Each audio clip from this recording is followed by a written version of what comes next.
Hello, thank you for joining us for this very special Preemie Chats. Please let us know where you're watching from and participate in this session today. I am Leah Whitehead. I'm a proud preemie mom and volunteer with the Canadian Premature Babies Foundation. I will be joined shortly by Fabiana Bacchini, Executive Director of the Canadian Premature Babies Foundation. I am broadcasting live today from Halifax, Nova Scotia, which is in Mi'kma'ki, the ancestral and unceded territory of the Mi'kmaq, whose inherent rights were recognized in the peace and friendship treaties that were signed from 1725 to 1779. CPBF's office is located in Treaty 13. Aside from acknowledging with words, I hope to continue to learn more about how I can deeply engage and move forward the work of truth, reconciliation, and equity. I recognize that without action, an acknowledgement is empty. It marks the beginning of the work ahead of us, not the end. Thank you. Preemie Chats is produced by the Canadian Premature Babies Foundation, or it's also well known as CPBF. It is a charitable organization, and its mission is to support and educate Canadian families of premature babies. This Preemie Chat series is one of the many ways that CPBF shares information with NICU families and healthcare professionals. Preemie Chats is every Friday where we talk with medical professionals, researchers, and parents who share with us their NICU experience and knowledge. And as I mentioned, we want you to be part of the discussion today. So please let us know where you're watching from and leave a comment or question. Be sure to check out CanadianPreemies.org, CPBF's website, where you'll find all kinds of resources and support. And now it is always a joy and honor to introduce you to Fabiana Bacchini, who is the Executive Director of CPBF and who works tirelessly to advocate for families nationwide. I'm so happy to be co-hosting with you today, Fabiana. Thank you, Leah. Always a pleasure having you and sharing this work with you. And today it is a big day for CPBF as we are launching our position paper on RSV, ensuring equal access to respiratory syncytial virus prophylaxis for preterm infants born between 32 to 35 weeks gestational age.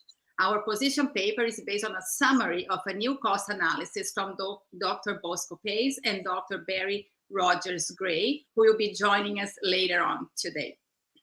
RSV is an extremely common virus that can result in hospitalization for preterm infants and other medically fragile infants. We have seen an increased number of RSV hospitalizations in babies and children this season, which is all over the news right now, making people more aware of the virus. There is no vaccine for RSV. The only option to reduce infection is good hand hygiene. And for high-risk infants, there is palivizumab, a virus-fighting antibody that strengthens the infant's defenses against RSV. Whether a high-risk infant receives palivizumab varies across the provinces and territories in Canada, despite the published recommendations for who and when to treat from national bodies such as the Canadian Pediatric Society and the National Advisory Committee on Immunization, NACI. Access to palivizumab is particularly variable in children born at moderate to late preterm infants, specifically 32 to 35 weeks, and this is what this position paper is discussing.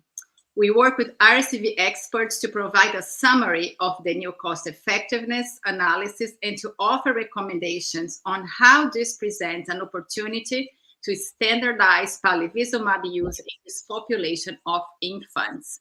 And I'm very happy that we are going to open with a story of a parent to really put into context and for us to remember why we're doing this work. Our first guest today, Kate Joslin, will share her story and the impact of an RSV infection 4 years later. Kate has 2 late preterm babies, and the second one contracted RSV following discharge. Kate works full-time as a researcher for a biotech company and runs a vegetable seed farm with her husband. She's a veteran parent to the NICU at Kingston Health Sciences Center. Welcome, Kate. Thanks for joining us today. Thanks for having me. I'm very happy to be able to participate in this whole process, and I'm hoping in the future with the lovely recommendations that we will see some changes going forward. I'm very happy to share our story, our preemie journey. Starting off, so in 2015, I had my first daughter at 32 weeks. She was quite a chunky 32-weeker, 4 pounds, 8 ounces. However, she wasn't as well as expected. We did spend 6 weeks in the NICU, and she struggled heavily respiratory-wise. But post-discharge, we remained quite vigilant, and we did try to keep a sterile environment, and we really did go into isolation ourselves. And she's pretty good now. 3 years later, also relatively unexpectedly, Rosie was born at 35 weeks. Also, again, a very chunky baby, 6 pounds, 1 ounces. She had a relatively very small stay in the NICU. It was 11 days, mostly because her bilirubin count was high, and we were able to go home quite quickly. However, so at 8 weeks of age, which was at the end of April, Rosie was admitted to our pediatric floor on oxygen. She'd been kind of unwell for a few days. Then we took her to our local children's outpatient center. Because she didn't have a fever, they were not dismissive, but not like certain that she really needed a whole lot of help. But very quickly, she deteriorated. And she was showing clear signs of respiratory distress. So we were sent by ambulance to the main hospital on oxygen. At the time, it was the first isolation experience, unlike now with COVID. So first time with masks, gowns, not really allowed to leave the room. Again, she really just never had that fever at all. She kept struggling. So they did do an RSV test after a couple of days. That did come back positive. Big things that were, it was a shock. At like 8 weeks, we were already done. We'd been home for almost 2 months. It was great. This was our first, one of our first experiences on the pediatric floor. So totally different. It's still a locked ward on our hospital, but your baby isn't directly in front of a nurse. They're in a room. She was breastfeeding on demand. So that was a huge impact alone on our family. Like I couldn't leave her room. I didn't necessarily want to leave her room, but I couldn't leave because she needed me to eat. And in terms of that added on to our cost. So food options at Kingston General aren't great. There aren't a lot, but as she was the patient, I wasn't. I was out of pocket expenses in terms of my food. Getting food was a challenge. I pretty much had to time it. If she was laying down and sleeping, I could run downstairs really quickly. We had parking. These were all extra things that after being home and on maternity leave early, again, unexpectedly, that added up quite quickly. And then following our 8 days, we were discharged, but we were back at the Children's Outpatient Center almost every other day to continually to check up on her respiratory issues. Our eldest daughter, coincidentally, not that much before Rosie, was diagnosed with asthma. She struggled, like I said, in her NICU experience with respiratory issues. And that did turn out after a lot of advocating with the staff that she was diagnosed with childhood asthma. So asthma wasn't new to us. We knew the signs and symptoms. Following Rosie's RSV diagnosis in that first year, she had a number of the same kind of symptoms that we noticed with Maggie. And just before 1 year, she was put on puffers.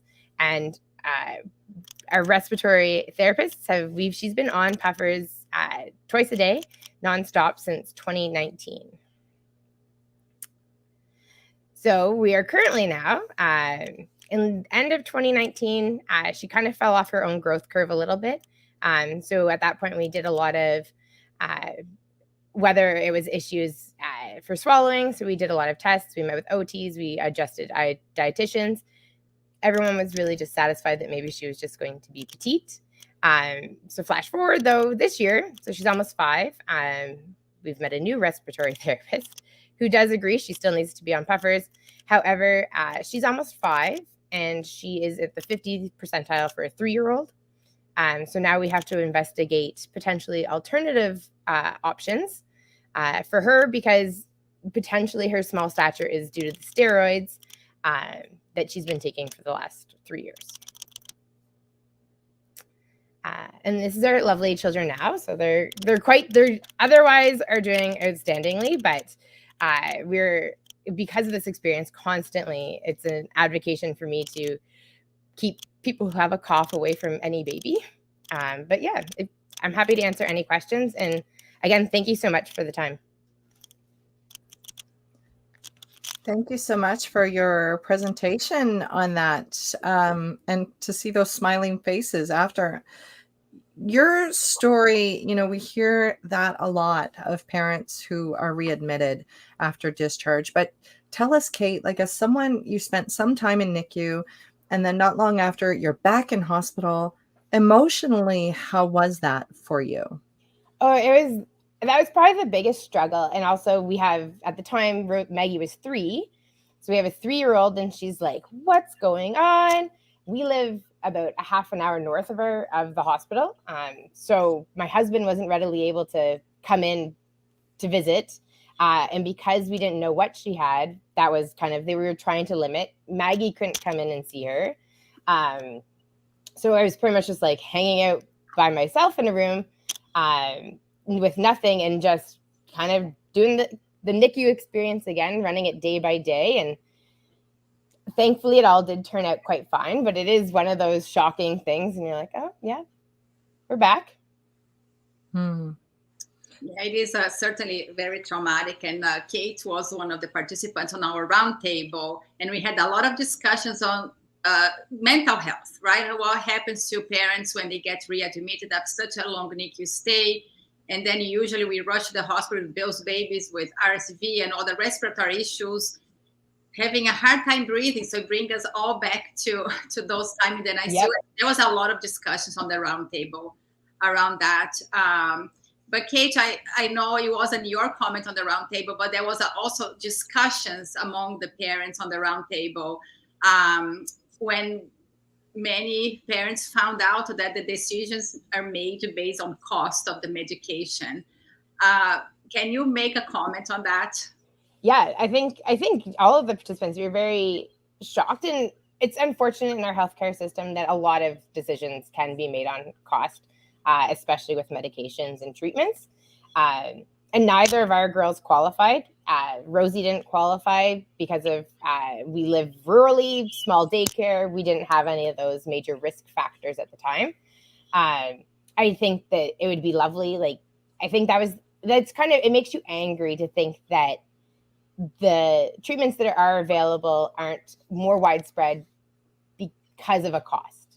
I think especially in Canada, where our healthcare is mostly covered, it is really sad to think that we are still limited that way. And I think the RSV prophylaxis is one that definitely highlights the struggles that a lot of parents have with that.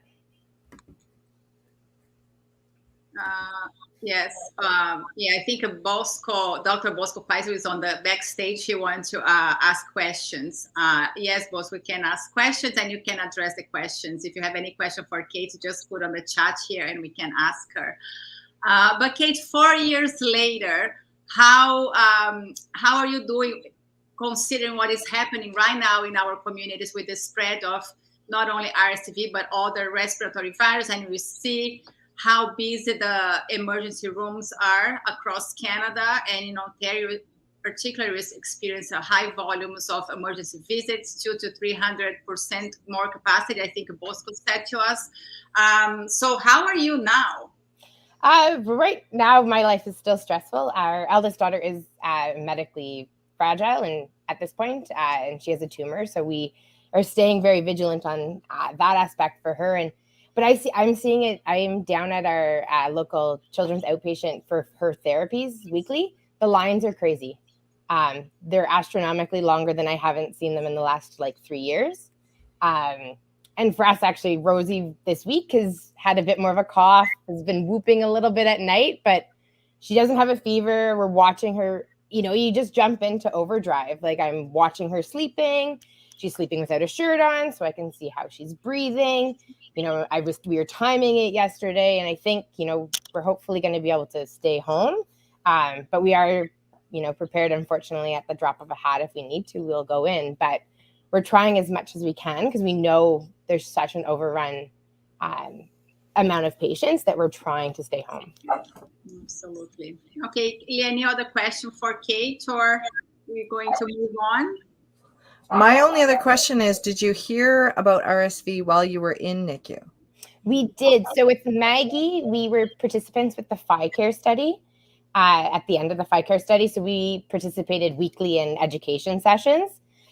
So we were very much on her stay, very aware of RSV, and that the nurses did do a check and did try with Maggie. But with her birth date and wage and no other children, she didn't qualify. So we were definitely educated with her. It came up again with Rosie as well, just being born in February. And I will say the NICU here does a great job at trying to make sure that information is out there.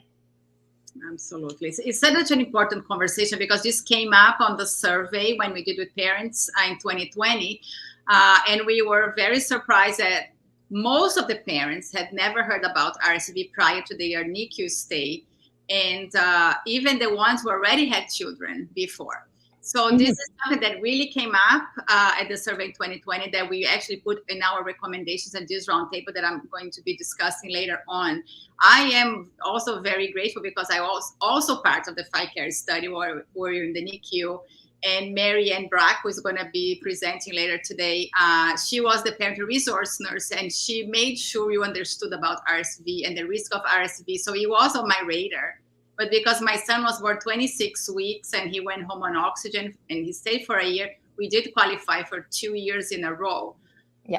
Which for me is like knowing that other families cannot have the prophylaxis and try to avoid hospitalization was heartbreaking for me when I joined the foundation, and I said, okay, we got to educate families on that. Yeah. Okay, Kate, so thank you so much for joining us here today. Thank you for the work that you do in your hospital, and all the best in this season. Thanks. That's all we can say at the moment. We'll keep our fingers crossed, and hopefully we can all stay healthy. Yes, thank you, Kate. Thank you so much. So, and now you're going to move on introducing our guests to discuss the summary of the new cost analysis of RSV prophylaxis. We will have Dr. Barry Rogers-Gray joining us live from London. He holds a PhD and has worked in medical education and communications for 20 years. He first worked on RSV in 2003 and has since been involved in over 30 publications. Notable work includes being part of an international expert group that developed and validated the international risk scoring tool for identifying infants born 32 to 35 weeks gestational age at greatest risk of RSV hospitalization. He was also one of the investigators on the AERO study that assessed the burden to parents of having a child hospitalized with RSV. He's a member of the proud task force of 24 RSV global experts assembled to help identify solutions to the burden of RSV in low and middle income countries. And I'm going to bring Barry here on our live streaming. Hi, Barry. Thank you so much for joining us here today. Hi, Fabiana, and thank you very much for inviting me to present. Thank you. And I'm also bringing Dr. Bosco Paes, who is the professor emeritus in the Division of Neonatology, Department of Pediatrics at McMaster Children's Hospital at McMaster University. He has received several teaching awards and has been recognized for his academic contributions by the president at McMaster University and the pediatric chairs of Canada. Dr. Paes' current research interests focus predominantly on RSV in children. Dr. Paes, thank you so much for joining us here today. Always a pleasure working with you and learning from you. Thanks, Fabiana. That was a great introduction, and willingly I decided this is a good way to start because we are right at the beginning of the RSV season.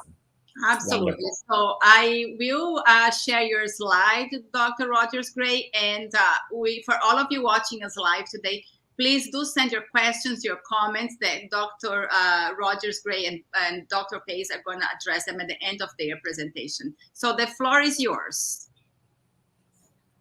Thank you very much, Fabiana. So I'm going to run through some slides and describe our cost analysis. And Bosco will be there with me to answer some questions and to chip in with any additional points as we go through. So I'd first like to just, put a little bit of context. And I know with Fabiana and Kate have already sort of given a bit of an overview of things. But, what is RSV? What are we talking about today? And RSV is a very common respiratory virus. And in fact, all of us at some point or other would have been infected with RSV. And it gives some typical symptoms as cough, sneezing, fever, so, typical sort of respiratory symptoms, but it can lead to quite significant complications in a number of infants and the elderly as well. Globally, it's actually one of the, and it's probably the leading cause of hospitalization in young infants. And we're talking, estimates of about 3.6 million hospital admissions every year caused by RSV. And actually, it results in over 100,000 deaths in children less than 5 years of age. I should point out that sort of 99% of them or more are actually within low and middle income countries. But I think it sort of emphasizes the tremendous burden of RSV. And, and it does really point to the fact that, and as mentioned by Fabiana in the survey, that, a lot of parents aren't aware of RSV when it is such a significant cause of morbidity and actually mortality in young children. And again, just to put a little bit of context, it's around about 6 of every 1,000 infants less than 2 years of age in Ontario will be hospitalized with RSV at some point or another. So it is a huge, significant burden. So as I mentioned, all of us at some point would have had RSV, but, why children and what particular children are at particular risk of RSV? So there are these groups of children that are considered high risk. And that includes those, as has been mentioned, who need supplemental oxygen after birth, and which they're on for a long time. And these are either called sort of bronchopulmonary dysplasia or chronic lung disease. They're those with heart problems, such as congenital heart disease, which again is another high risk group of infants. And those we're particularly interested in, going to talk about today, those premature infants, so those born prematurely.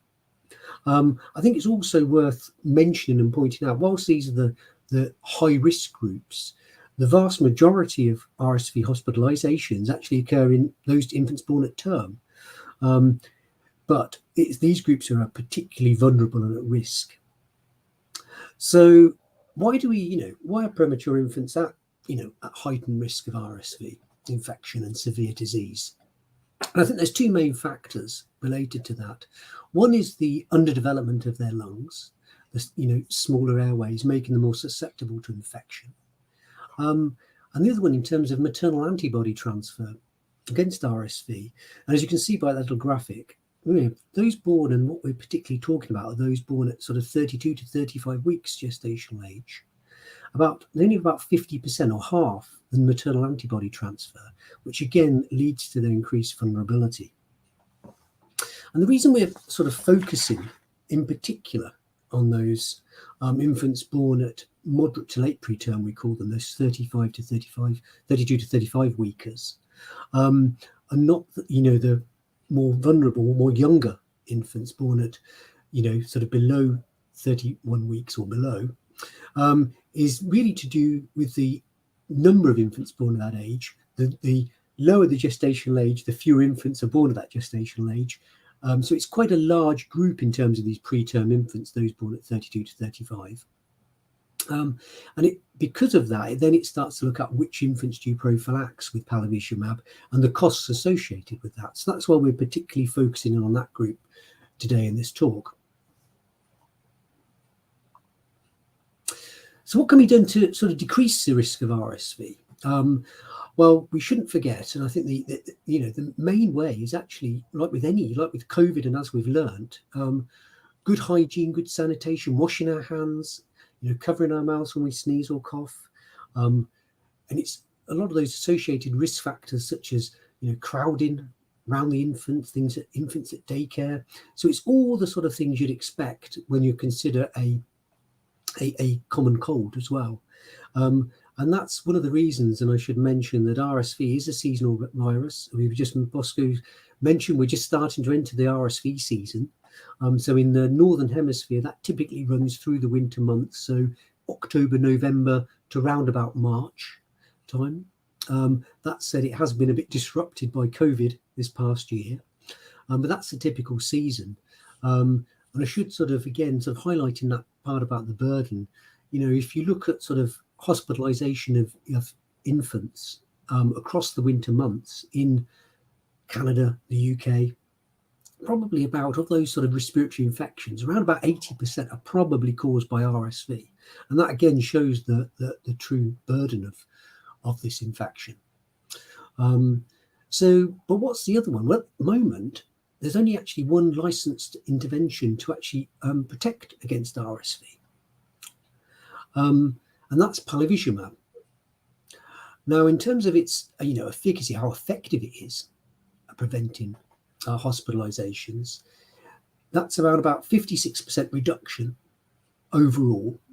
But actually, in the specific age group we're talking about, so those born between 32 and 35 weeks gestational age, there's studies have shown it's about 82% effective. So it's important to recognize that this is not 100% effective, but it will considerably and significantly reduce the chances of an infant being hospitalized or getting a severe RSV infection. Palivizumab is typically given, it's we call a passive antibody, so it's given monthly throughout the RSV season to cover the chances of the infant getting infection.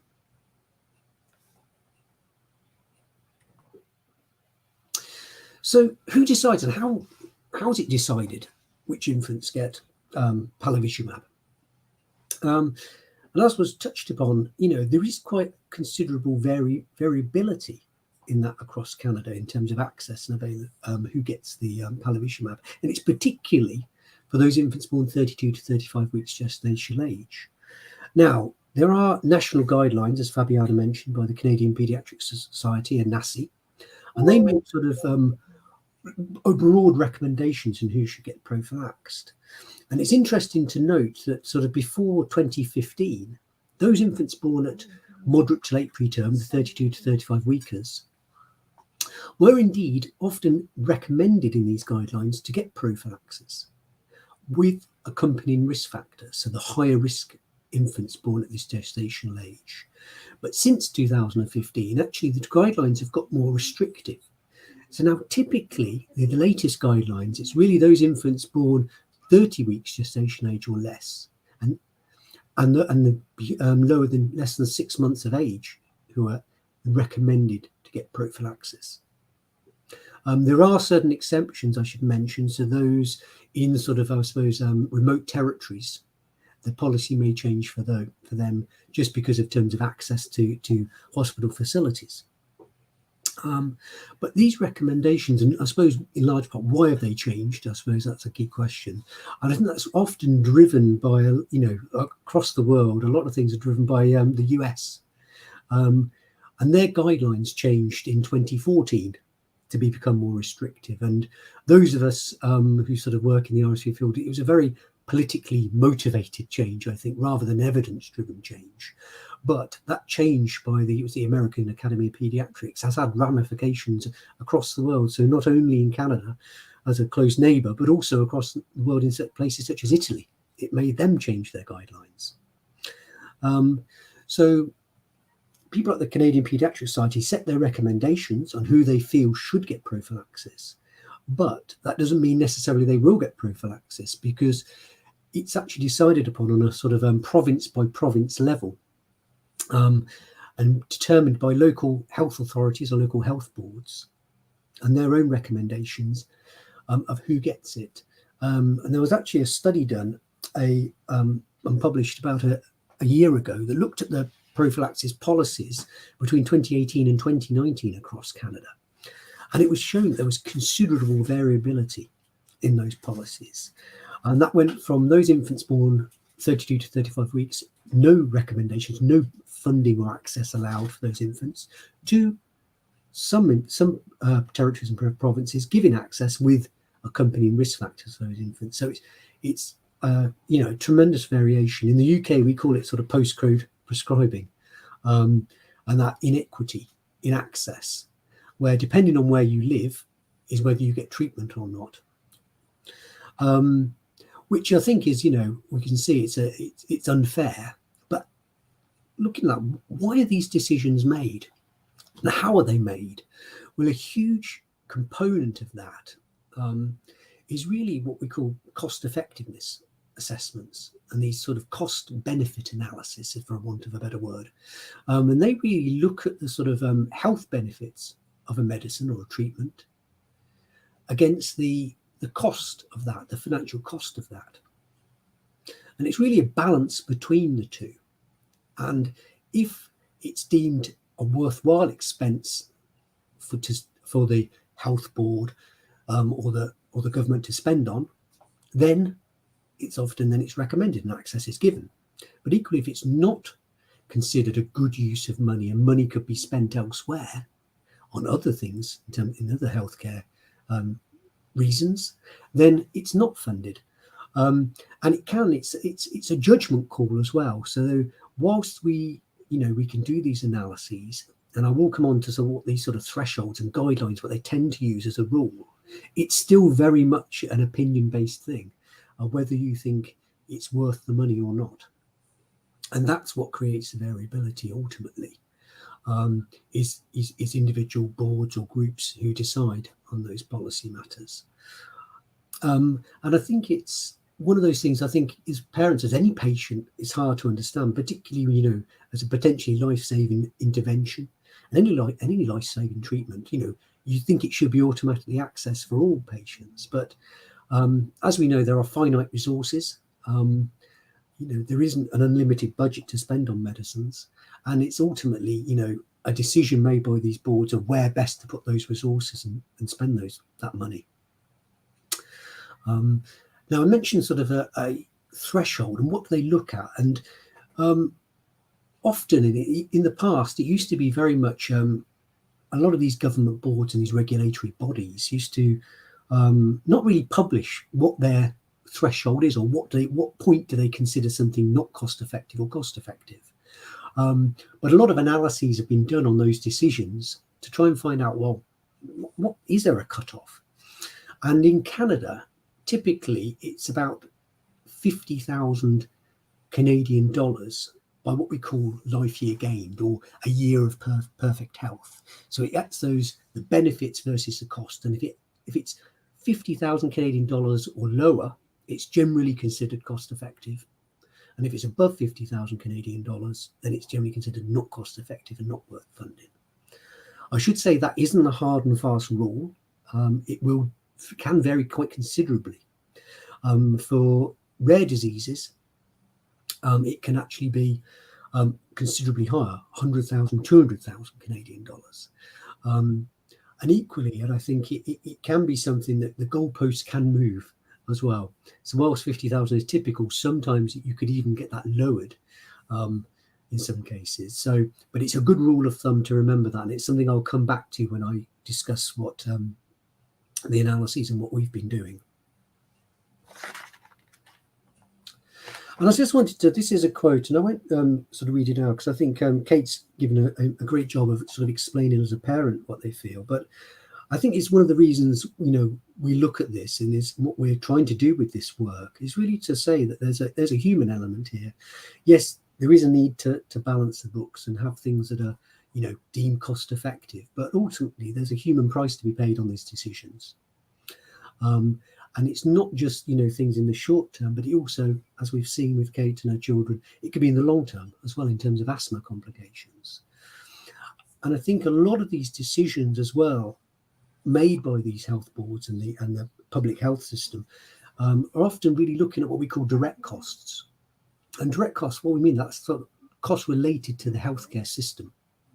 And that's what they really look at. How much is it going to cost us in terms of how much does a drug cost, how much does it cost to administer, versus what are the savings we made if it, we avoid a child coming to hospitalised or coming to attend the clinic because of RSV.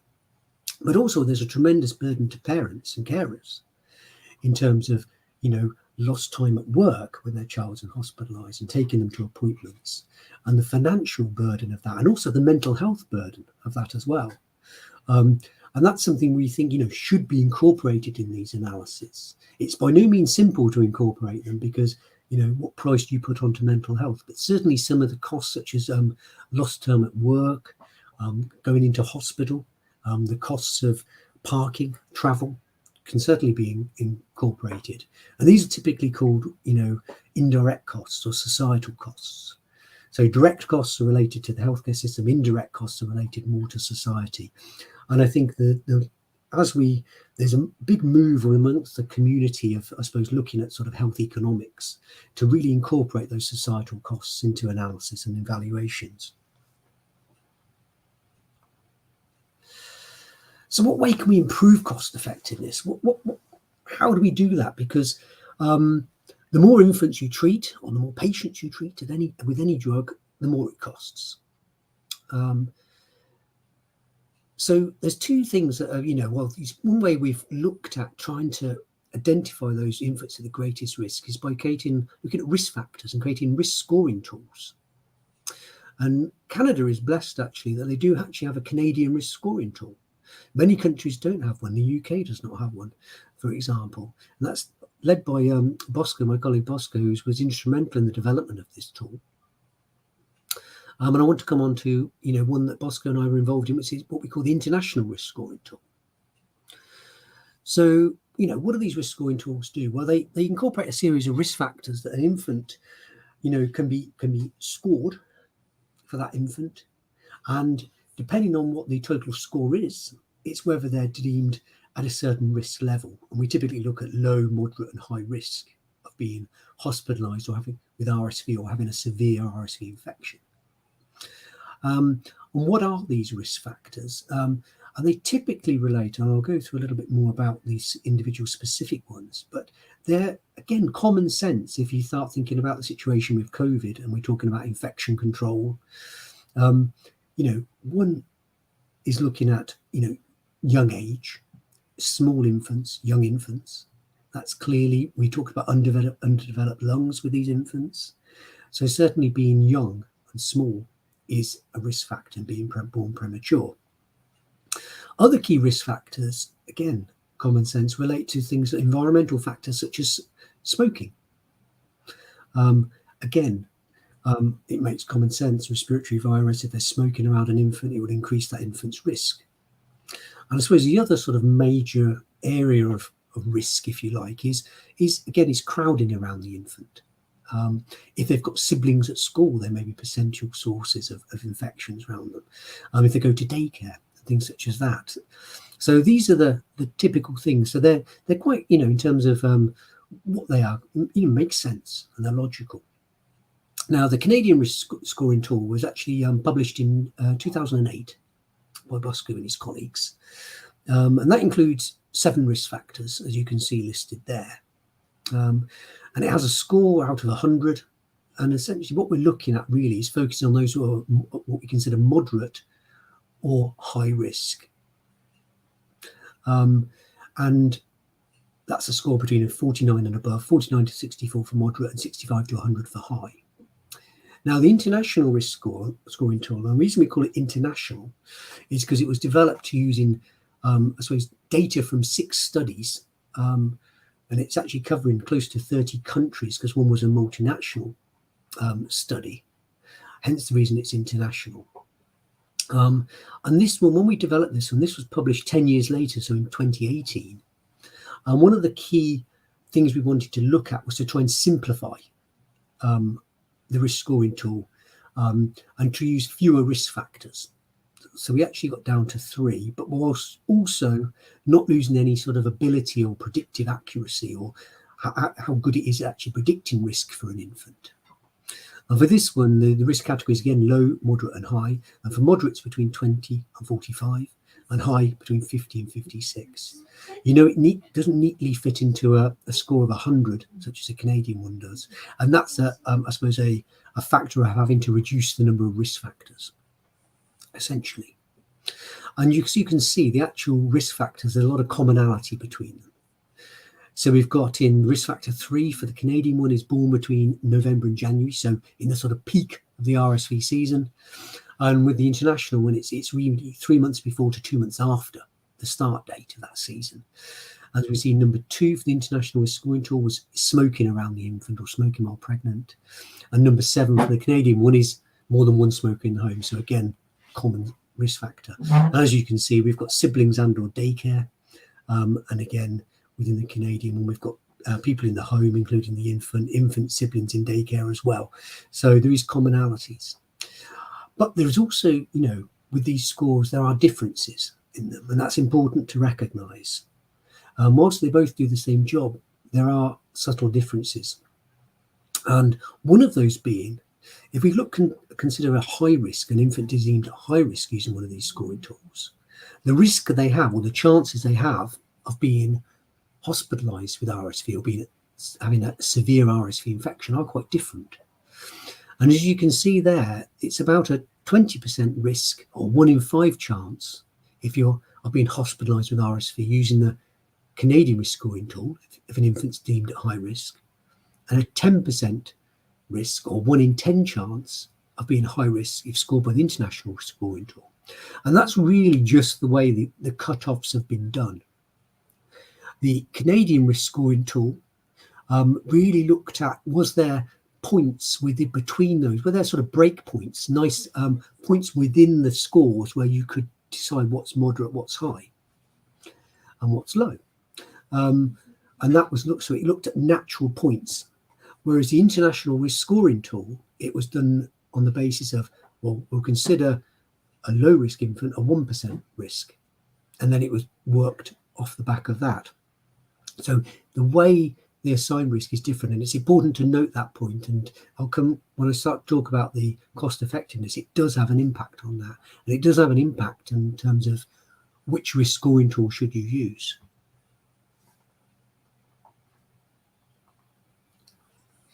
So how do we use these risk scoring tools to inform these cost effectiveness assessments to help guide policy on palivizumab?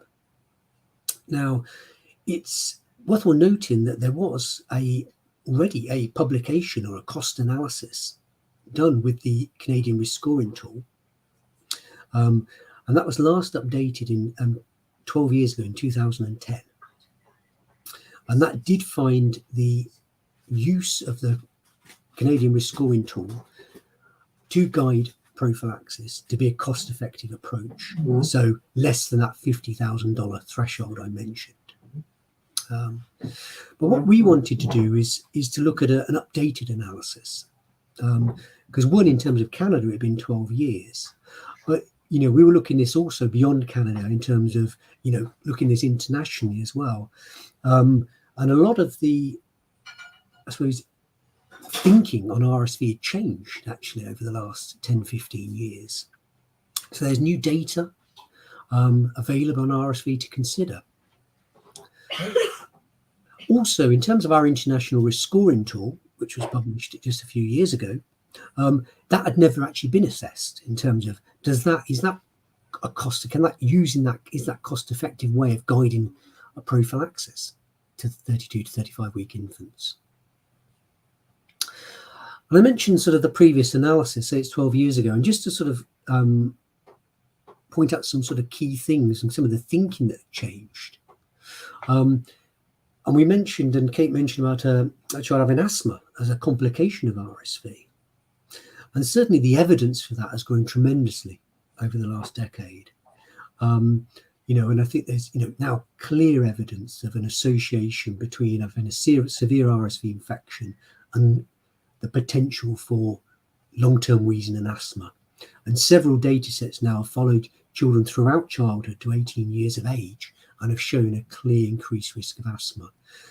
For example, one study I was involved in, which was used data from Scotland, followed infants up to 18 years, and there was a 3 times higher risk of having a child admitted to hospital with asthma if they'd had a prior RSV hospitalisation, and those that hadn't had an RSV hospitalisation.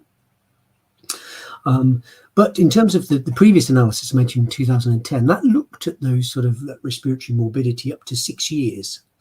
And that was, in line with the thinking at the time.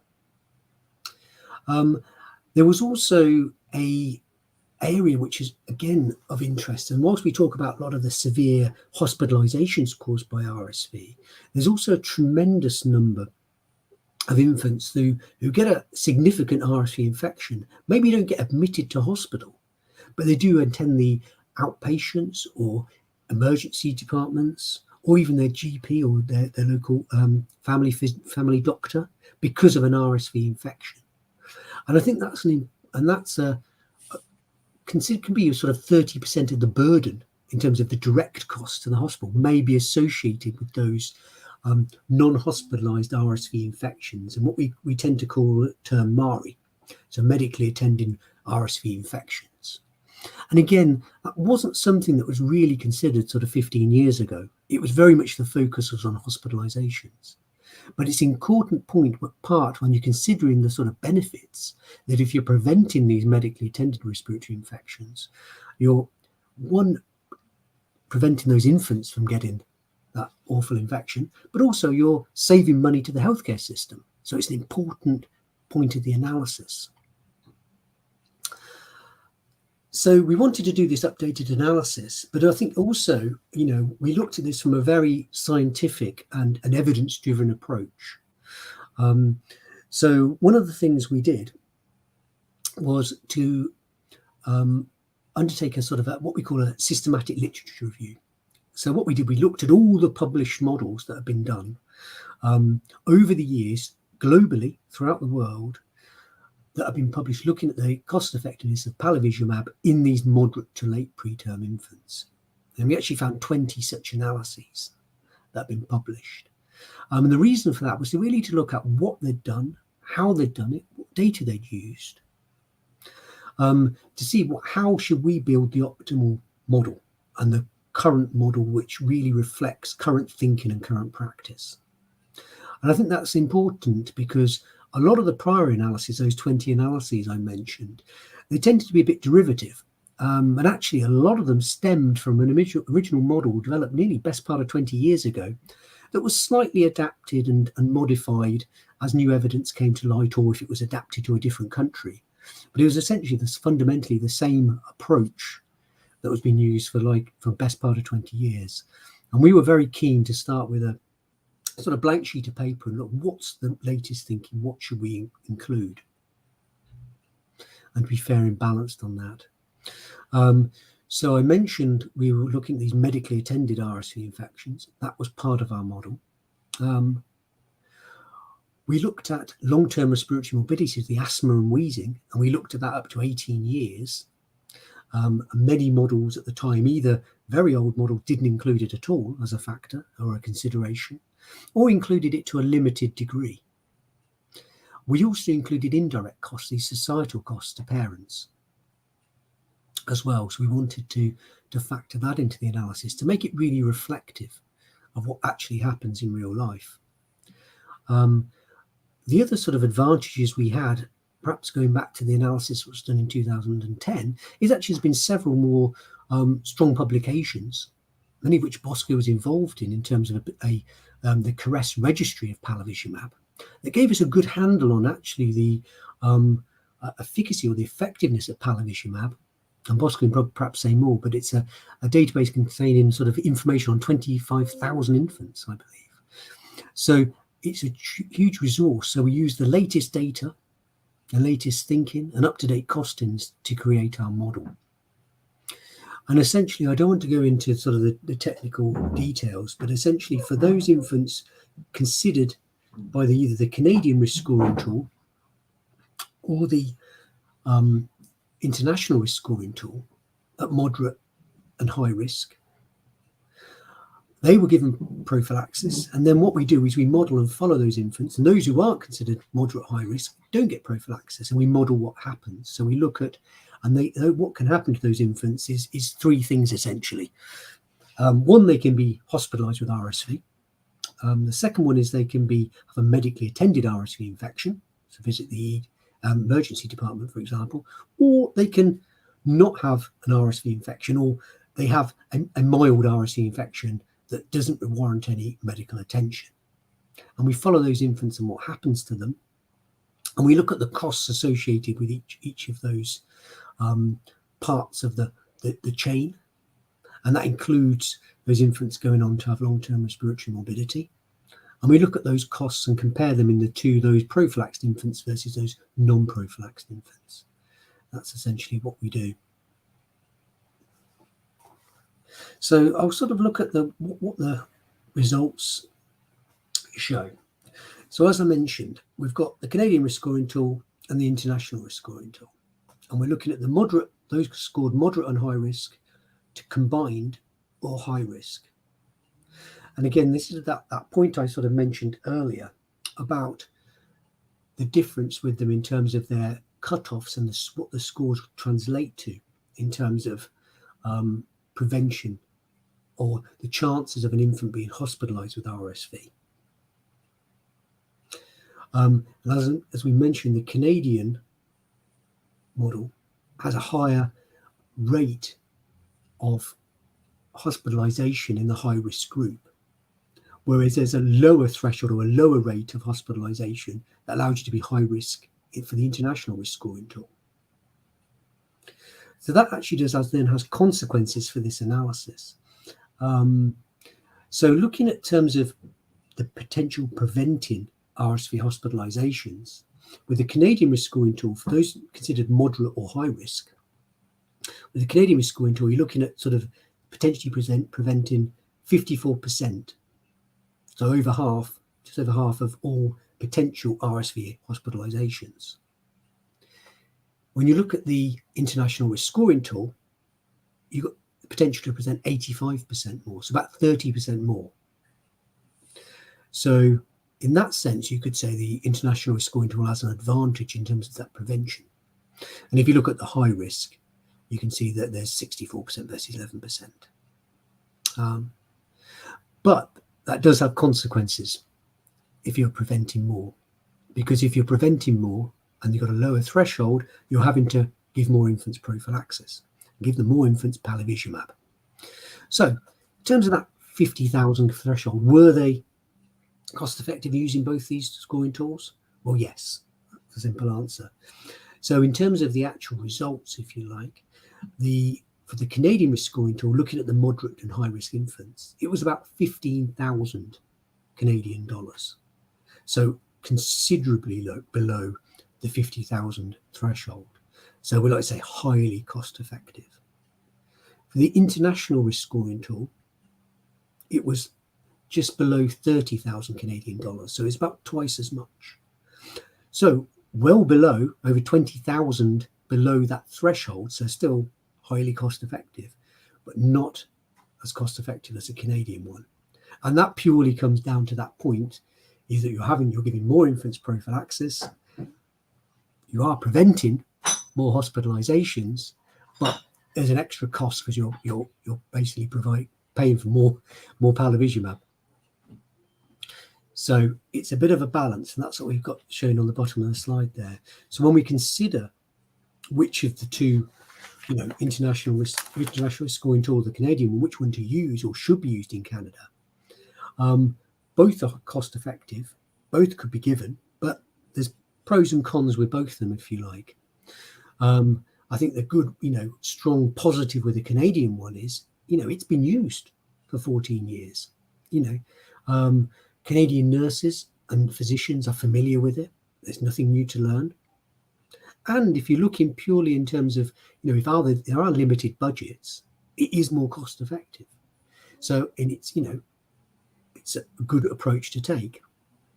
The international risk scoring tool, it does have the advantage, as we mentioned, it's got 3 risk factors rather than 7. So, and there are commonality between those risk factors, as I mentioned, with the Canadian one. So, it's an easier tool to use. And a significant advantage is, if you do use that tool to guide prophylaxis, then you will have the potential to prevent more children having severe RSV infections.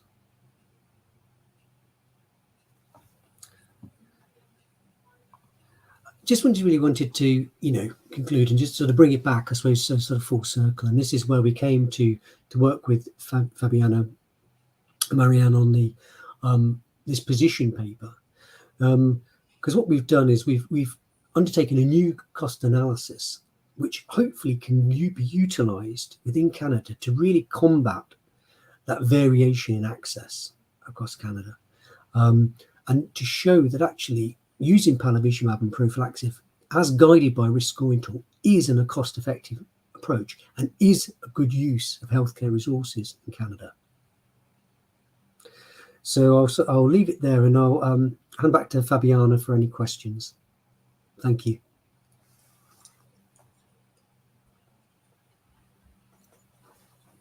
Thank you for sharing your presentation. I have a lot of questions, and we have a lot of questions actually coming through online as well. So we'll get to those. But I wanted to start with just asking a general question. My little one, who was born at 28 weeks, she qualified for the prophylaxis while she was in NICU, and then didn't for any other year. She did end up getting RSV several years later. She was 3, I think, when we were hospitalized. And I'm just wondering, it sounds like some kids get it every year, others just qualify for the 1 year. Is it better to focus on the smaller babies who could get it every year until a certain point when maybe it's not as dangerous for them? Or is it better to expand that gestational age threshold to include the 35 and under?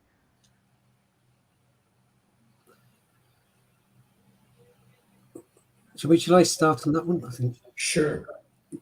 Yeah, I mean, again, unfortunately, it often comes back to, Bosco, we give a physician's answer, but in terms of a more sort of health outcomes or health economics answer, it comes again down to that balance.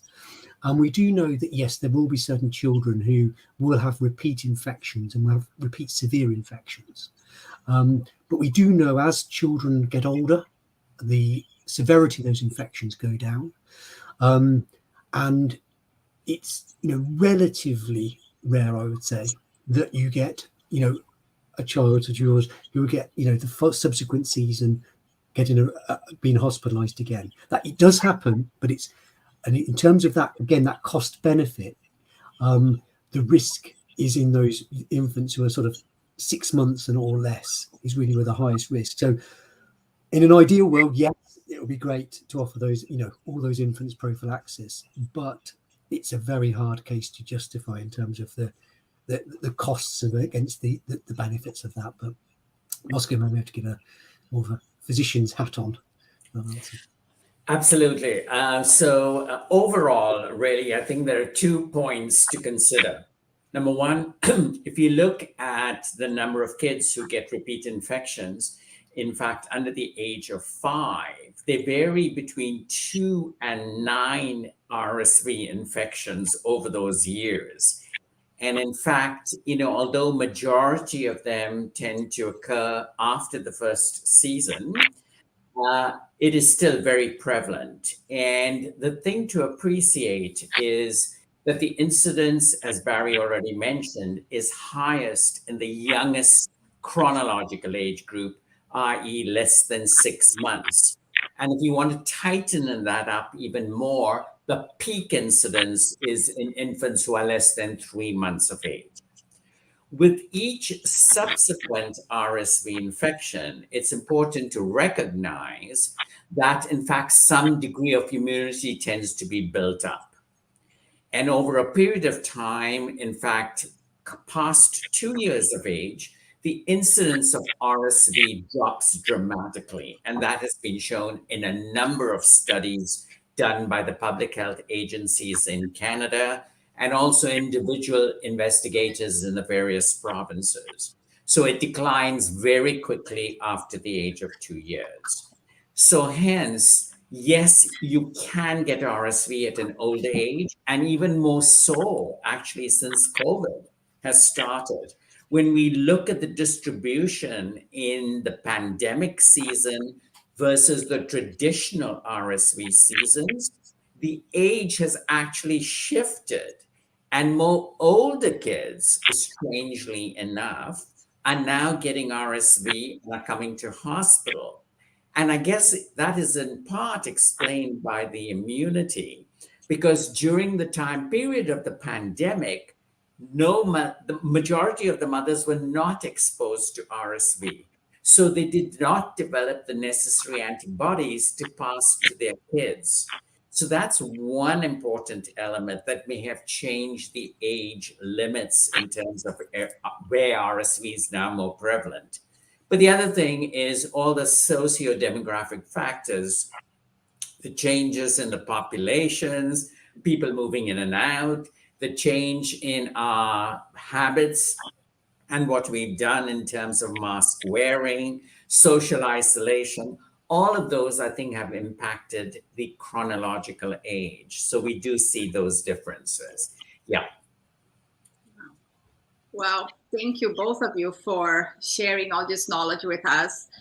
There's a question that always comes from parents. If there is enough evidence, and now you come to tell us it's highly cost effective, why can't we change the system? Why can't they listen? Policymakers can listen to the evidence and make change accordingly.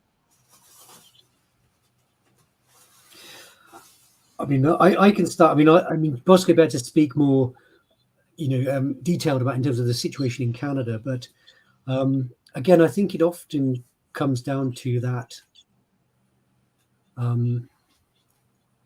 perceived value again, and I think that's the difficulty. There is finite resources, and I think we all recognise, there is a sort of global financial crisis going on, and I think that's the hardest thing is where do the healthcare system spend its money, and what we often find is just because you need to demonstrate cost effectiveness. That's the first one, and that's the first box ticked. If you can't do that, then you're not really going to get anywhere in terms of funding. Once you do have that box ticked, then it becomes advocacy. I think it needs to be people making enough noise to make the decision makers actually think, yeah, we need to do this, because in fairness to them, often they are looking at a host of different medications, a host of different things, and trying to balance the books and look at their resources. And the thing is, like, we're everyone's human, and if there is a lot of people jumping up and down saying we want this, it will have an effect. So I think, yeah, this is why I think that the position paper and what the Canadian Premature Babies Foundation can do is actually provide that advocacy and that noise to make those decision makers actually put that into policies. This is exactly our goal, and we're going to be talking about the recommendations just a few minutes. But there are a couple of questions here from our live audience. Bosco, I think you could answer that question because you're very involved in this piece. Can we advocate for our children to receive it?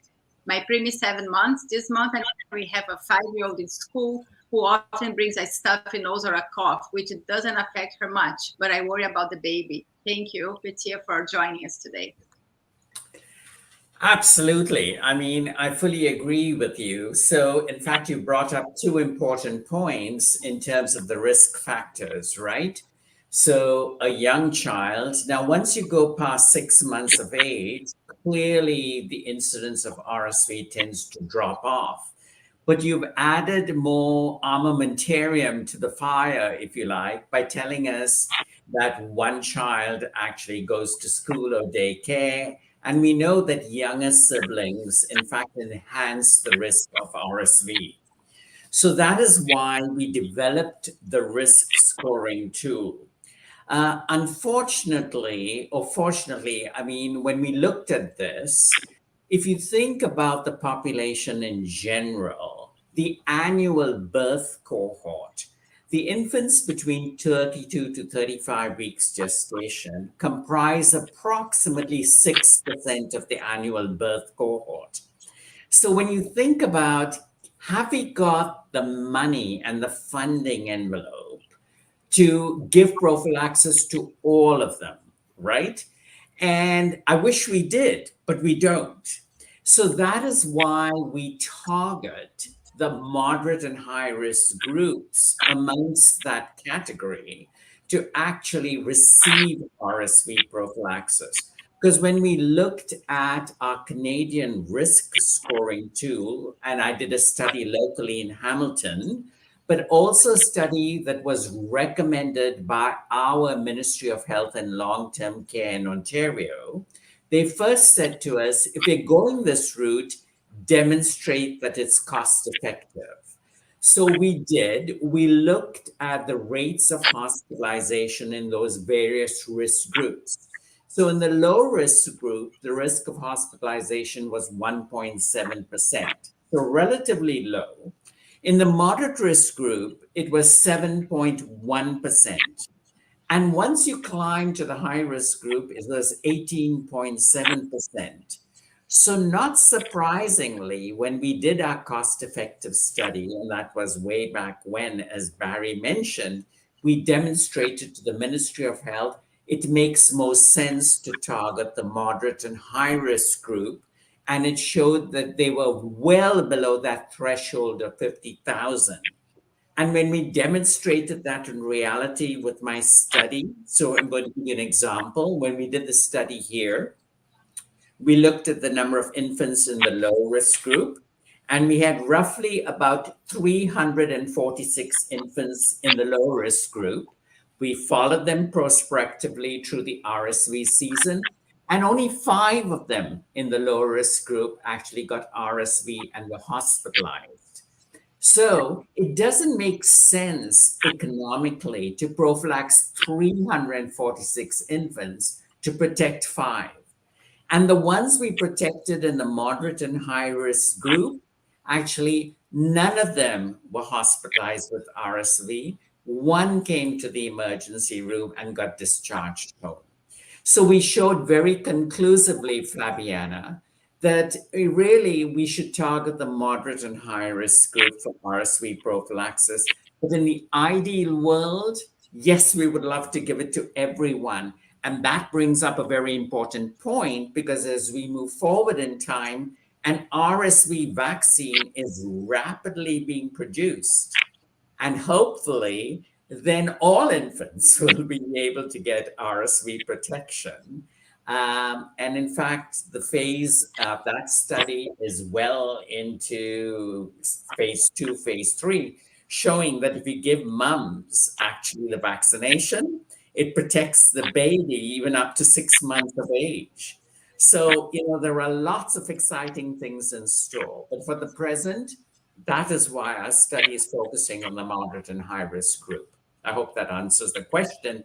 And some of those risk factors were in that question to us, attending daycare or school and a younger age, right? But this child was over 6 months of age. That's why I cut off at 6 months. Thank you for clarifying that, Bosco. There's a question here from Ashley. She's asking, do premature babies' lungs and immune systems catch up, or are they always weaker? My baby was born at 29 plus 6. This is a question we always have from parents. As a matter of fact, also parents ask if the babies qualify for the first season, or if in the second season they will be stronger. So I want you to answer that question, and then I have another one here for you as well. Okay, that's a great question, because, you can look at it 2 ways.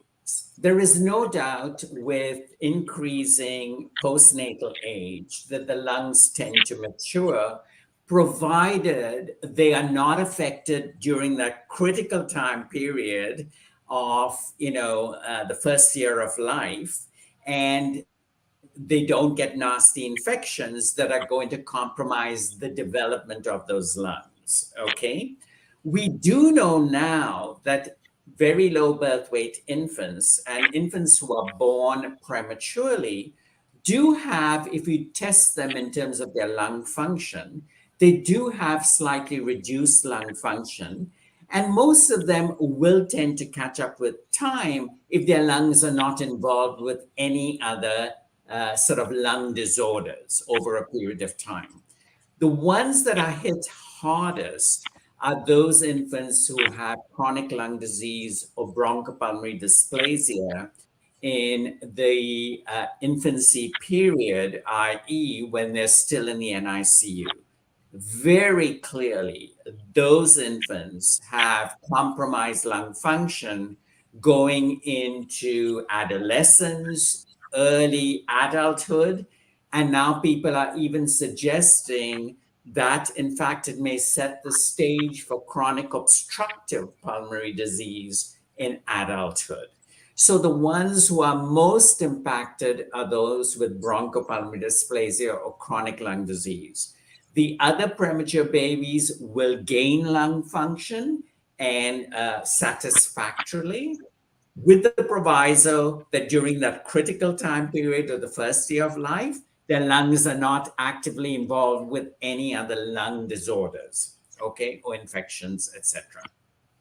Thank you, Bosco. Yeah. And I think one last question, because we know the criteria for palivizumab across Canada varies from province to province. Some provinces are more generous than others. And parents ask, if they do not qualify, can they pay for palivizumab? Or can they pay on the first season or the second season? I guess the second year of the baby's life. Absolutely. So again, it is available. If it's not available to the ministries in any of the provinces because the child doesn't qualify, you can purchase it if you've got a relatively good insurance plan, okay, and or have the necessary funding. We always talk about equity here.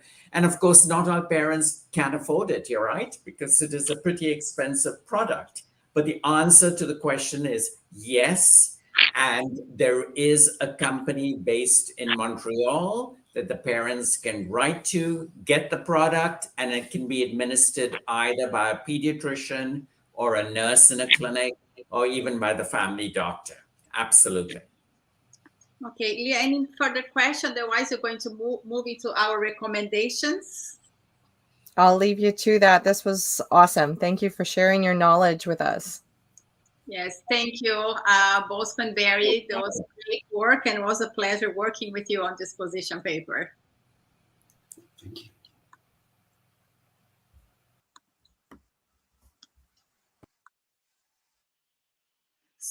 So as I mentioned, based on the work of Dr. Rogers-Gray and Dr. Pace, CPBF worked with different stakeholders across Canada, including parents and healthcare providers, to create recommendations to ensure equal access to palivizumab. I'm sharing the screen here, and the position paper is available on our website in English, French, and we also have a summary of the paper.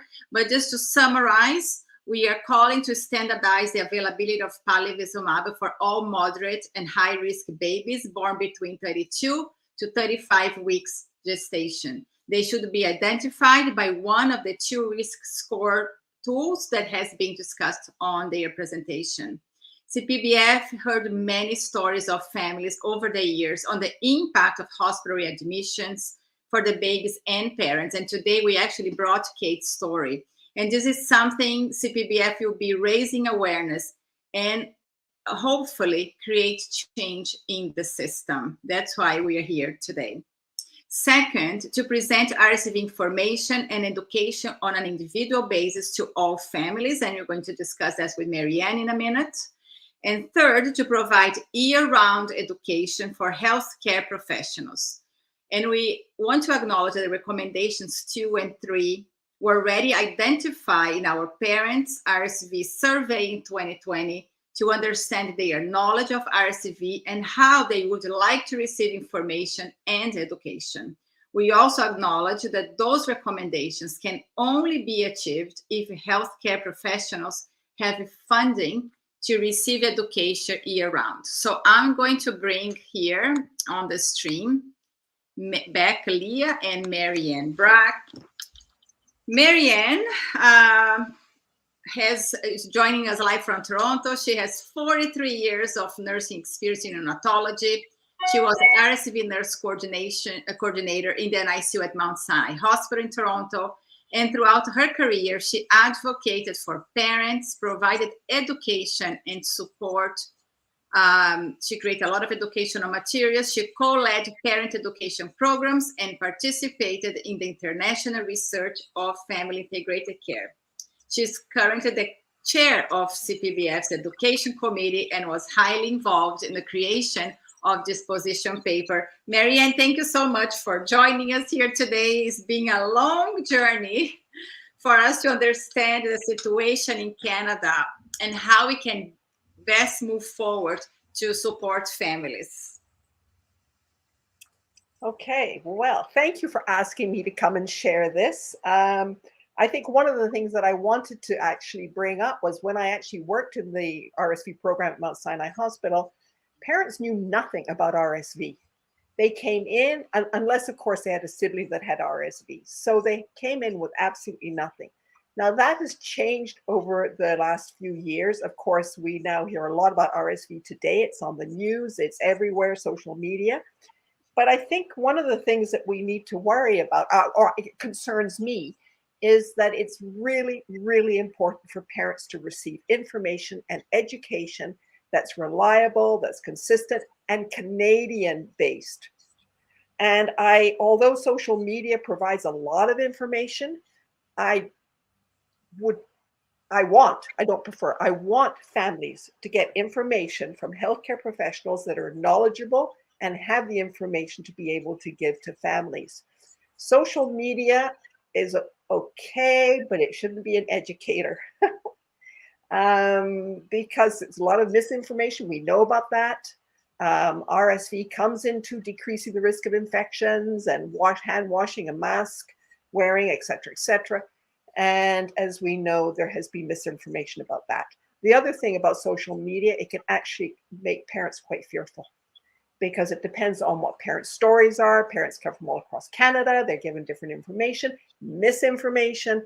And so where do we need to go? Well, we need to go with education and information for parents and for healthcare professionals, because the other issue is nurses and doctors are extremely busy. They're incredibly, even more so. And RSV, when a baby's in an ICU or postpartum department, is only one part of that baby's care and those parents' education. And that's not on the mind of nurses when that baby's sick or in the NICU. But all nurses have a little bit of information. Some have more, may have worked in the community, etc. What concerns me is if nurses and doctors and community public health nurses, whoever are actually involved with parents and RSV, that they have the correct information. Because one healthcare professional can share a little bit of their knowledge or maybe their experience, and another one can give another opinion. And again, you can have absolute crossroads when it comes to that. So education is the most important aspect of decreasing the risk of RSV prophylaxis. And what I like about the international risk scoring tool is more babies or families are having that risk assessment done. Therefore, there's more education. And the other thing we need to concern ourselves with as well, in the summer months, risk scoring tools may not be done. And so families may or may not get any information. And you know, Fabiana, when we did that survey, and maybe Bosco would like to talk about it because he actually worked with the two of us to write it up and have it published, we found out that families do not have the information, they do not have the knowledge, and even if they did, they didn't know where to get more. And so I want to actually direct everybody to the Canadian Premature Baby Foundation website. Fabiana's just had it on the screen, because I think that's one way where we can get not Canadian knowledge mobilization. We've done fabulous work, evidence-based work, a lot of it with Bosco. As you know, the position paper has been with Barry and Bosco as well, on reducing the risk of RSV. Why are these babies at high risk? And I think that's one of the things that I did when I worked in the NICU at Mount Sinai and I ran this program is why? Parents want to know why, and they want to know what, and they want to know how. And this is all provided on the Canadian Premature Baby Foundation. There's a whole section on RSV. There's our booklets, podcasts, infographics, RSV one-pager sheet of information, which is actually being translated now into 12 different languages. Fabiana, what have I missed? Oh, and there's even a letter for families to be able to print up to be able to give to family members. Because one of the things was when parents took their babies home, grandparents would say, well, if this baby is not exposed, this baby will not build up their immunity. Leah, you're sort of laughing. I don't know if you got that. We hear that all the time. And I say, no, wait a few months. So there's a letter that families can actually print up and hand to family members. Now, I will say COVID may have changed a little bit of that, but RSV is different to COVID. And I'm not going to go into what the differences are, but RSV is different. It's passed on differently, et cetera, et cetera. So anyway, all this information is on the website, and I do want families to have a look at it. But more importantly, I know families are getting to see it, but more importantly, I want healthcare professionals to know that this information is on the website. And I know, Fabiana, you have programs going across Canada, the NICU. There's some parent partners. Leah's one of them. I'm sure your families are well informed about RSV and how to decrease the risk. But how do we get that information to nurses so nurses can provide it to parents so that we don't put that stress on nurses to be in the forefront of their minds when these babies are in isolettes and on ventilators? And so how can we get that information to healthcare professionals? I think we need to put our heads together. Oh, I will tell you one thing though. We have an RSV data system in Ontario that I was involved in creating in the early 2000s. And they are actually going to put the website on the data system in Ontario for all the RSV nurses to know about this, because I actually think the RSV nurses in Ontario may or may not know about all these materials on the website. So we need to get the information out, and let's do it. So Marian, I think my question is, because we work with different stakeholders for this position paper, and there was a lot of discussions around nursing education, because our survey had showed in 2020 the number one source of information for families is still the bedside nurse when they first arrive in the NICU. What is the challenges that the nurses face to deliver education for families? Because our recommendation is not only to give a piece of information, but to really sit down and educate them on the risks of RSV in the NICU and in the community after discharge. Correct. Basically, in services, part and parcel of orientation when nurses come into the NICU, lunch and learns,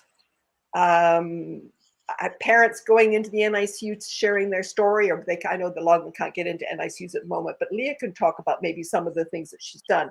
But it is vital, because if we don't draw it to their attention, the nurses at the bedside, from my experience, had limited information about why RSV is so serious and how to share that with families to decrease the risk. Leah, can I bring you in on that? And some of the things that you might think would be ways of getting this to the healthcare professionals? I would also say public health nurses as well. I did a lot of education with public health nurses here in Ontario, or in Toronto rather. They knew nothing about it. Sure, they know about hand washing, but they didn't know specifically about RSV. Nor do family doctors, by the way. They know about it, but not specifically. And that's what parents wanted, because parents said, it's all very well providing all this information in the NICU, but when they left the NICU, nobody knew anything. And the only families that got any further information or had contact with those that were getting RSV prophylaxis, those babies, they were going to RSV clinics so they could continue to ask questions. But the other parents felt dropped. They may have had information, they had misinformation, and then they were extremely anxious after the fact and actually went overboard with almost not being able to go outside for a walk with their babies. Leah, can I get you in on there? I think that you hit the nail on the head too, where you're saying that we're so focused on the health of getting baby home in NICU, that those RSV conversations don't often start. I know we have those conversations. We have a discharge planner who has those conversations with our families, and then in the follow-up clinic as well for those who qualify for that. But CPBF puts out all these resources, and I've heard the comment made about not wanting to scare families. And so the thought is, okay, when families go home, we have them on such a strict regime in NICU of the hand washing and keeping people away, that it's that, well, we want them to live their life when they go home. So how can we help, I don't know, alleviate that kind of healthcare providers not wanting to instill fear in families, but also want them to have that important education? Well, you see, I agree with you. And I think this is where the education comes for healthcare professionals, is not to scare families, but it is important for them to know how it's transmitted. So they know that RSV sits on a hard surface for up to 7 hours, then they can say, okay, hand washing is extremely important. If they can know that going out for walks is fine, then it's a balance of how it's transmitted, and then also not to make them feel guilty, because families have other children with snotty noses. They are in daycare. So what is the best you can do? So what are the best ways that your family can do to decrease the risk? You can't stop it. You can decrease it. And how do you do that? And I used to do a lot of education. I know Fabiana was concerned. She took Gabe home on oxygen and she had a child in kindergarten. So how would you decrease that risk? How do you say no to families that come, or friends who want to come and bring their 3-year-old to come and visit you because, you know, they haven't seen the baby. They want to see the baby. So how do you talk through those kinds of things to not make you feel guilty that you're telling people you can't come? So it's really supporting parents to advocate and to understand why they are and what works best for their family. Absolutely. It is a hard balance. I just want to share a comment here from our live audience. Holly said, I have a 460-gram, 25-weeker born January 2021. In hospital until August 2021, home just in time for RSV season to start. And last year she qualified. However, despite our advocating, she did not qualify this year. Last week, she was hospitalized with RSV, and now we're wondering what the long-term effects will be on her lungs from this. And I think we all share as parents, right? We don't know the long-term impact of RSV, and Bosco and Barry mentioned that, the impact on lungs until they are 18 years old. And this is a typical concern of parents who had babies in the ICU and then had RSV. Marianne, this is what you saw in your career. And Leah, I think I would like you also to have your perspective, because you had kids with RSV as well. Oh, okay. Well, I'll go first. I think one of the biggest things is for a family who've had a baby in the NICU for a number of weeks, a number of months, they actually become well informed about RSV. If it's not through the bedside nurse, it's through posters, parent programs, or whatever. So they actually go home and they're aware, and they do the best they can in their circumstance, and then their baby still gets sick. And they feel terribly guilty because they didn't know everything.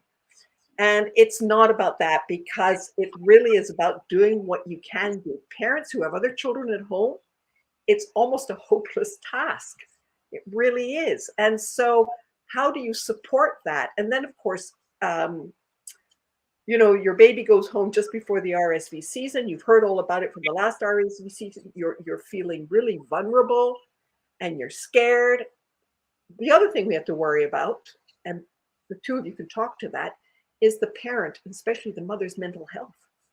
If that mother doesn't get out and doesn't walk around a block and doesn't do something or other, then we have to worry about that as well. So it really is a balance. How do you balance? And I really will say that was a lot of my work. That's also part and parcel, by the way, of education or information, is how do parents balance? And there is a presentation I think we have on that as well somewhere. Anyway, Leah, you can talk to that too. Yeah, well, as I mentioned, my preemie was older when we were hospitalized with RSV. And then my term baby, I have 3 girls, but I had 2 of my 3 hospitalized with RSV. And so it was this extremely intense time. I was very happy that we could all be in the same room together.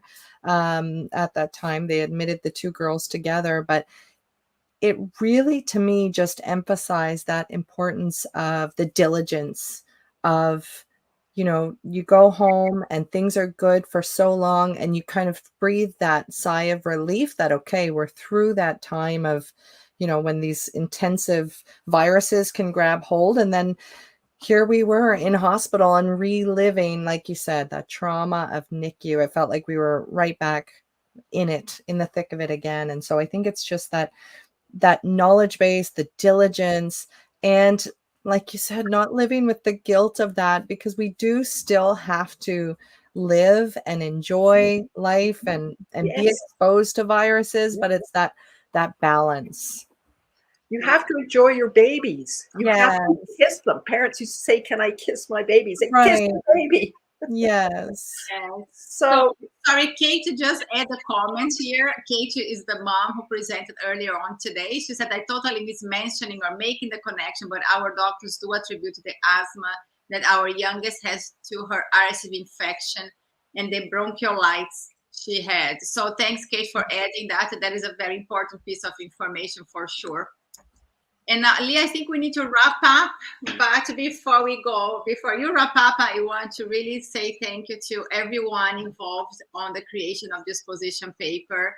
First, Dr. Bosco Pace and Dr. Barry Rogers Gray for doing the research that really initiated our idea of creating this position paper. And Marianne, you're instrumental for the creation of this position paper. Your passion, it's incredible and really give us a boost to continue to obviously advocate and work with all stakeholders, because we cannot do this alone. This advocacy piece cannot be done alone with parents only. We have to work together with all the evidence that is available to really make change in the system. I'm so grateful for all the parents who share their stories, their frustrations, their mental health issues because of readmissions in hospital with RSV. So we are very grateful to each one of those parents, because we know how hard it is to be vulnerable, to share our stories or participate in roundtables or have to relieve your experience. So we are very grateful to that, and to Rami and Carrie, who work hardly behind the scenes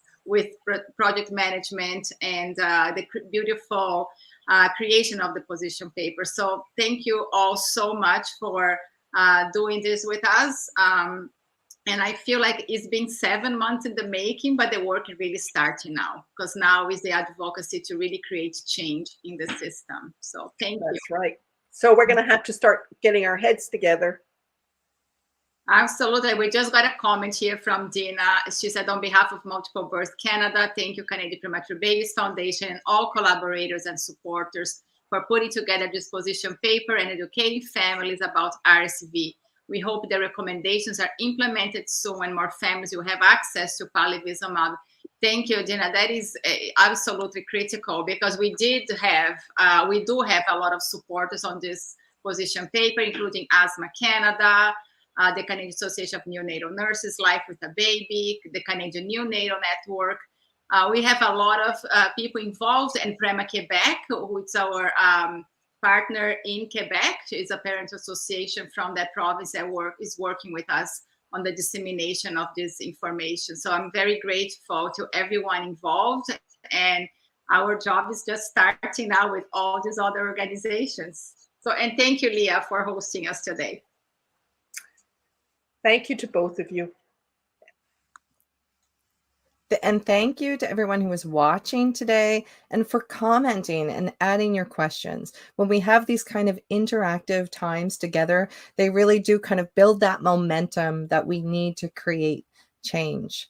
The video of today's session and all the videos from our live Preemie Chat series are available on the CPBF website. And again, that is CanadianPreemies.org. A special thank you to AstraZeneca for their support of these educational sessions. CPBF is a charitable organization that believes that through education and support, families will be empowered and ready to care for their baby. So visit their website and consider making a donation. Together, we can create a brighter future for all of our families. And it is a busy week for us next week. We hope you can join us both Thursday and Friday. Thursday is November 17th. It is World Prematurity Day. There are so many exciting things happening that day to raise global awareness of prematurity. So you won't want to miss it. Join us here, 1 p.m. Eastern Time. And then we'll continue the discussion on Friday with Dr. Sarah Hutchins, and she will be sharing simple solutions for saving lives, neonatology options in low resource settings. It will be very interesting. So that's Thursday and Friday next week, 1 p.m. Eastern Time. We hope to see you then. Thank you again for joining us.